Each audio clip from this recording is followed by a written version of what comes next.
जय श्री कृष्णा, राधे राधे।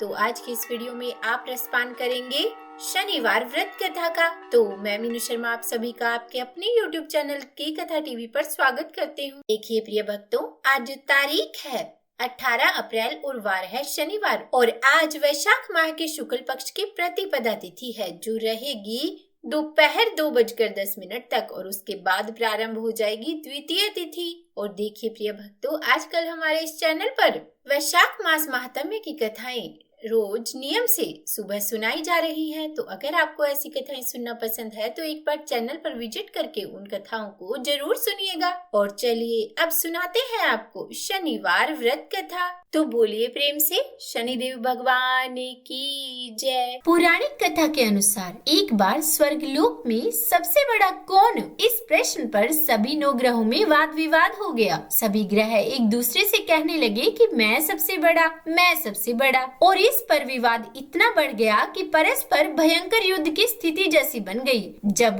कोई हल न निकला तो सभी 9 ग्रहों के देवता देवराज इंद्र के पास जा पहुँचे और कहने लगे कि हे देवराज, अब तो आपको ही निर्णय करना होगा कि हम में से सबसे बड़ा कौन है। देवताओं के इस प्रश्न को सुनकर देवराज इंद्र भी उलझन में पड़ गए। तब देवराज इंद्र बोले कि हे नवग्रहों, आपके प्रश्न ने तो मुझे भी उलझन में डाल दिया है। मैं तो इस प्रश्न का उत्तर देने में असमर्थ हूँ, पर पृथ्वी पर राजा विक्रमादित्य इस प्रश्न का हल जरूर निकाल लेंगे। हम सभी पृथ्वी लोक में उज्जैनी नगरी में राजा विक्रमादित्य के पास चलते हैं। और इस प्रकार देवराज सहित सभी 9 ग्रहों के देवता उज्जैनी नगरी में जा पहुँचे। महल में पहुंचकर जब देवताओं ने उनसे अपना प्रश्न पूछा, तब राजा विक्रमादित्य भी कुछ देर के लिए परेशान हो उठे, क्योंकि सभी देवतागण अपनी अपनी शक्तियों के कारण महान थे। सभी 9 ग्रहों में से किसी भी एक को छोटा या बड़ा कह देने से उनके क्रोध का शिकार होना पड़ सकता था।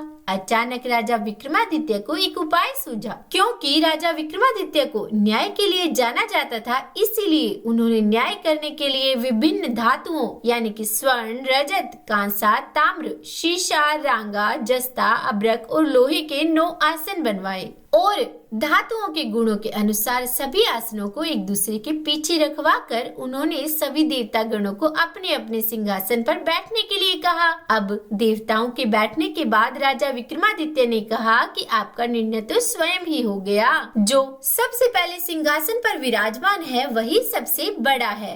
राजा विक्रमादित्य के इस निर्णय को सुनकर शनि देवता ने सबसे पीछे आसन पर बैठने के कारण अपने आप को छोटा जानकर क्रोधित होकर कहा कि हे राजा, तुमने मुझे सबसे पीछे बैठाकर मेरा अपमान किया है। तुम मेरी शक्तियों से परिचित नहीं हो, मैं तुम्हारा सर्वनाश कर दूंगा। तू मेरे पराक्रम को नहीं जानता। सूर्य एक राशि पर 1 महीना, चंद्रमा 2.25 महीना 2 दिन, और मंगल 1.5 महीना, बृहस्पति 13 महीने, बुध और शुक्र 1 महीने, परंतु मैं एक राशि पर 2.5 अथवा 7.5 साल तक रहता हूँ। बड़े बड़े देवताओं को भी मैंने भीषण दुख दिया है। हे राजन सुनो, श्री राम जी को 7.5 आई तो वनवास हो गया, और रावण पर आई तो राम ने लक्ष्मण को सेना लेकर लंका पर चढ़ाई कर दी, रावण के कुल का नाश कर दिया। हे राजा, अब तुम सावधान रहना, क्योंकि अब तू मेरे प्रकोप से नहीं बच सकेगा। और उसके बाद अन्य ग्रहों के देवता तो बड़ी प्रसन्नता के साथ वहां से चले गए, परंतु शनिदेव बड़े क्रोध के साथ वहां से विदा हुए।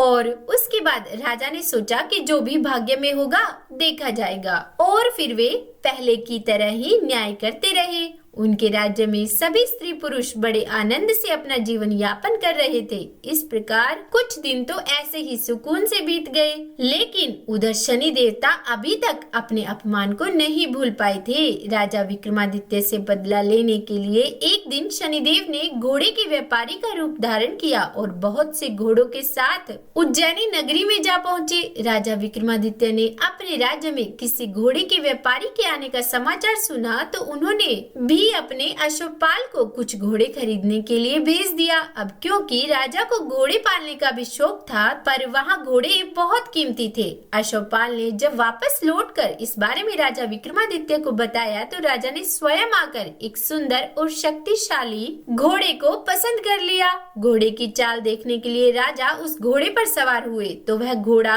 बिजली की गति से दौड़ पड़ा और तेजी से दौड़ता हुआ घोड़ा राजा को दूर एक जंगल में ले गया और फिर वहाँ राजा को गिराकर जंगल में कहीं गायब हो गया। अब राजा अपने नगर को लौटने के लिए जंगल में ही भटकने लगा, लेकिन उन्हें लौटने का कोई रास्ता ही नहीं मिला। भटकते भटकते जंगल में इस प्रकार राजा को जोर से भूख और प्यास लगने लगी। काफी दूर भटकने के बाद आखिरकार राजा को एक चरवाहा मिला। राजा ने उससे पानी मांगा। पानी पीकर राजा ने उस चरवाहे को अपनी अंगूठी दे दी और फिर उससे रास्ता पूछकर वे जंगल से निकलकर पास ही के एक नगर में जा पहुँचे। अब राजा विक्रमादित्य ने एक सेठ की दुकान पर बैठकर कुछ देर तक तो आराम किया। उस सेठ से राजा ने बातचीत की, राजा के बारे में पूछा तो राजा ने बताया कि मैं उज्जैनी नगरी से आया हूँ। राजा के कुछ देर दुकान पर बैठने से अब सेठ जी को बहुत बिक्री हुई। सेठ जी ने राजा को बड़ा भाग्यवान समझा और सोचा कि इन्हीं के कारण आज मेरी दुकान में सबसे ज्यादा बिक्री हुई है।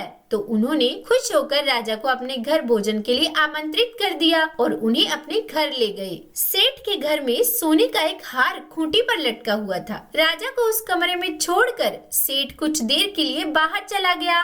तभी एक आश्चर्यजनक घटना घटी। राजा विक्रमादित्य के देखते ही देखते सोने के उस हार को खूंटी ने निगल लिया। वापस लौटकर जब सेठ ने देखा कि हार तो वहाँ पर है नहीं, हार को गायब देखा तो चोरी का संदेह राजा पर ही किया, क्योंकि उस कमरे में केवल राजा ही अकेला बैठा था। और तब सेठ ने अपने नौकरों से कहा कि इस परदेसी को रस्सियों से बांधकर नगर के राजा के पास ले चलो। इस तरह से राजा को रस्सियों से बांधकर नगर के राजा के पास ले जाया गया। राजा ने जब राजा विक्रमादित्य से हार के बारे में पूछा तो उन्होंने बताया कि उनके देखते ही देखते खूंटी ने हार को निगल लिया। किसी ने भी राजा की इस बात का विश्वास नहीं किया। इस पर राजा ने क्रोधित होकर चोरी करने के अपराध में राजा विक्रमादित्य के हाथ पांव काटने का आदेश दे डाला और इस तरह से राजा विक्रमादित्य के हाथ और पांव काटकर उन्हें नगर की सड़क पर छोड़ दिया गया। कुछ दिनों के बाद एक तेली उन्हें उठाकर अपने घर ले गया और उन्हें अपने कोलू पर बिठा दिया।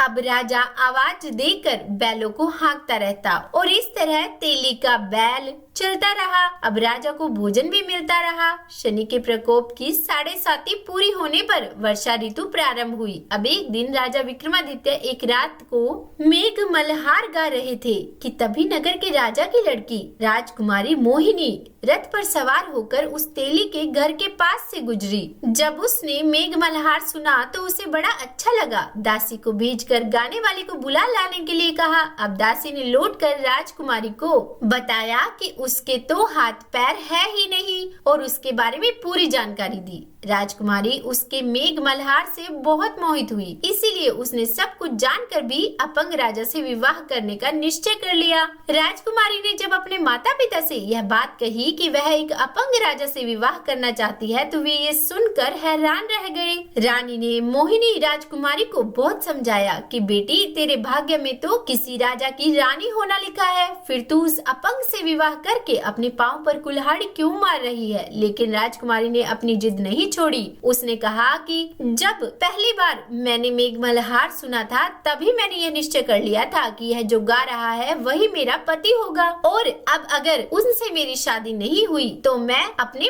प्राण त्याग दूंगी, यह मेरा निश्चय है। और आखिरकार राजा और रानी को विवश होकर अपंग विक्रमादित्य से अपनी राजकुमारी का विवाह कराना ही पड़ा। राजा ने तेली को बुलाकर कहा कि तेरे घर में जो अपंग यानी कि जो चौरंगिया है उसके साथ मैं अपनी कन्या का विवाह करना चाहता हूँ। तेली ने कहा कि यह कैसे हो सकता है, कहाँ आप हमारे राजा और कहाँ मैं एक तेली। परंतु राजा ने कहा कि भाग्य के लिखे लेख को कोई नहीं टाल सकता, अपने घर जाकर विवाह की तैयारी करो। राजा ने उसी समय तोरण और बंधनवार लगवाकर अपनी राजकुमारी का विवाह उस चौरंगिया विक्रमादित्य के साथ कर दिया। और जब शनिदेव की 7.5 पूरी हुई तो उस रात भगवान शनिदेव ने राजा विक्रमादित्य को स्वप्न में कहा कि हे राजा, कहो मुझको छोटा बतलाकर तुमने कितना दुख उठाया। तब राजा ने क्षमा मांगी और शनिदेव ने प्रसन्न होकर विक्रमादित्य को हाथ पैर वापस दे दिए। तब राजा ने कहा कि हे महाराज, मेरी प्रार्थना स्वीकार करें कि जैसा दुख आपने मुझे दिया ऐसा और किसी को न देना।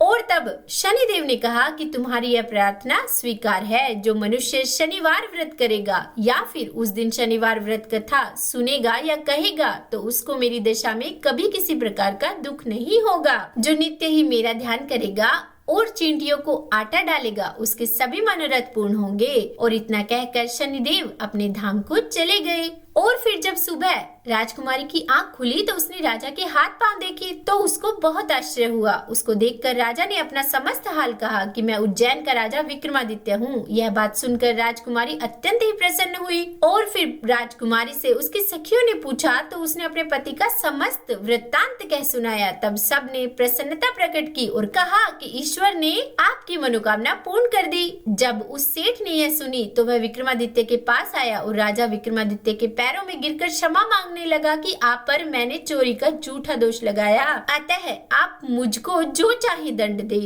तब राजा ने कहा कि मुझ पर शनिदेव का कोप था, इसी कारण यह सब दुख मुझको प्राप्त हुआ, इसमें तुम्हारा कोई दोष नहीं। अब तुम अपने घर जाओ। तब सेठ बोला कि मुझे तभी शांति होगी जब आप मेरे घर चलकर प्रीतिपूर्वक भोजन करेंगे। तब राजा ने कहा कि ठीक है, जैसी आपकी मर्जी हो वैसा ही करो। और फिर सेठ ने अपने घर जाकर अनेक प्रकार के सुंदर भोजन बनवाए और राजा विक्रमादित्य को प्रीति भोज दिया। और फिर राजा को उसी कमरे में बैठाया। जिस समय राजा भोजन कर रहे थे एक अत्यंत की बात सबको दिखाई दी। जो खूंटी पहले हार निगल गई थी वह अब हार उगल रही है। और जैसे ही राजा का भोजन समाप्त हुआ वैसे ही वह हार खूंटी से बाहर निकल आया। और उसके बाद सभी बहुत ही प्रसन्न हुए।